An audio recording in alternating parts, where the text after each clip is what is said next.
Nous allons faire la différence entre quatre commandes de recherche. Nous allons parler des commandes find, locate, reach et grep.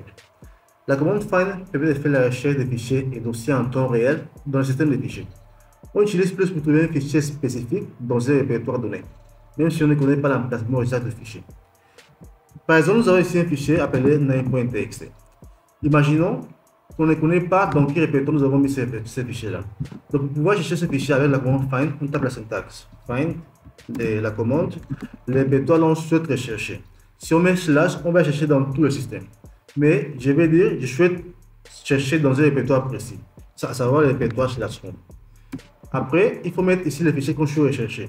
On les met avec l'option name pour mettre les noms du fichier. On est tiré ici, tiré name, le nom du fichier. Et le fichier s'appelle name.txt. Nous avons comme résultat le schéma absolu du répertoire courant du fichier. Donc, le fichier se trouve dans le répertoire slash home et origine name.txt. Imaginons que je ne connais pas le nom du fichier, mais je connais l'extension. C'est txt.txt. Donc, je peux seulement remplacer les noms par double quote étoile. C'est-à-dire que je jette tous les fichiers qui ont l'extension .txt. Je fais ici entrer. J'aurai l'ensemble des fichiers qui sont dans le répertoire slash home qui ont l'extension .txt, à savoir last.scroll.txt, file.txt, name.txt, motion.txt et d'autres fichiers qui ont l'extension .txt. Imaginons, je ne connais pas comment les fichiers commencent, mais pas comment ça se termine. Je ne connais pas l'extension à savoir. Maintenant, je peux mettre ici find dans le répertoire slash home et je mets seulement ici là. Je dis que je cherche le fichier, disons file, mais je ne connais pas l'extension, je ne connais pas comment ça se termine. Je mets ici file étoile.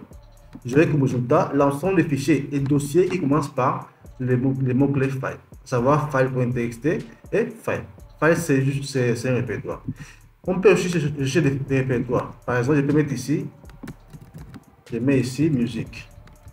J'aurai le répertoire musique qui est là et d'autres qui sont là. C'est-à-dire, voilà. Maintenant, comment on fait pour chercher avec la commande locate? La commande locate permet de faire la recherche rapide des fichiers. On l'utilise plus pour trouver rapidement un fichier dont on ne connaît pas les noms.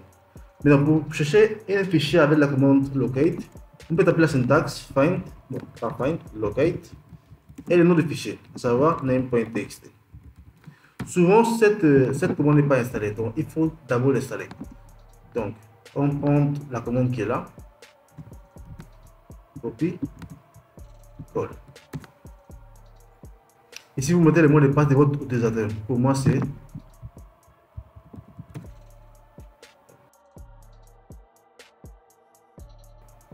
maintenant, une fois la commande installée, on peut retaper la commande qui a été mise ici, locate le fichier. On aura comme résultat le schéma absolu du répertoire, bon, le fichier qu'on a recherché. Je peux aussi mettre ici name, file.txt. Je vais aussi l'emplacement, le schéma absolu du répertoire, bon, des fichiers que je viens de rechercher. On peut dire que bon, c'est comme ça on fait pour chercher avec la commande locate et file. Passons maintenant avec la commande reach. La commande reach permet de la commande reach affiche le schéma complet d'un programme ou une commande disponible dans le path.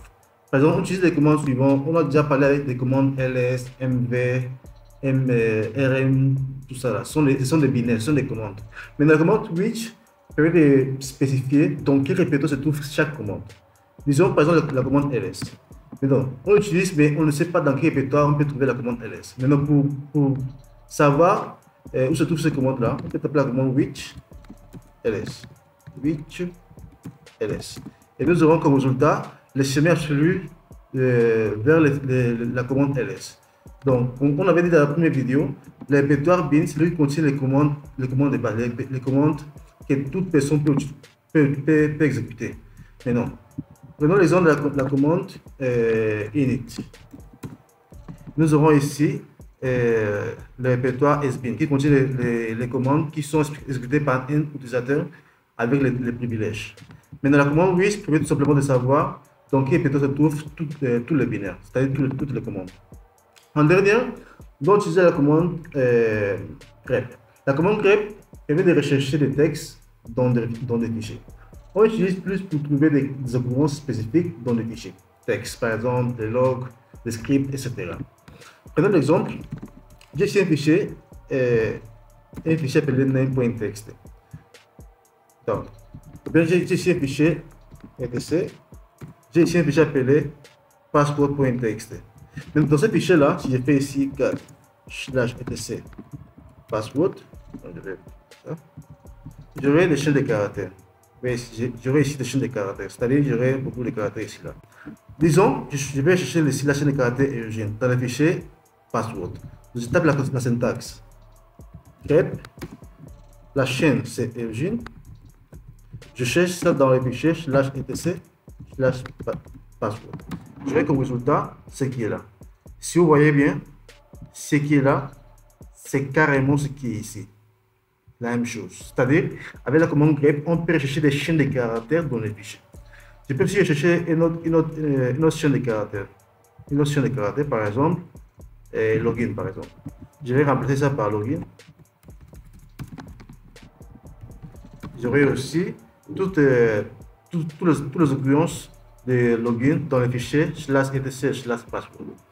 En résumé, nous avons déjà parlé des commandes grep qui permet de chercher les chaînes de caractères, la commande which qui permet de savoir où se trouvent les commandes que nous sommes en train de taper, la commande locate qui permet de chercher, de trouver rapidement des fichiers, et en dernier, la commande find qui permet de chercher des fichiers dossiers dans un répertoire en temps réel. Bon, on se donne rendez-vous dans la prochaine vidéo.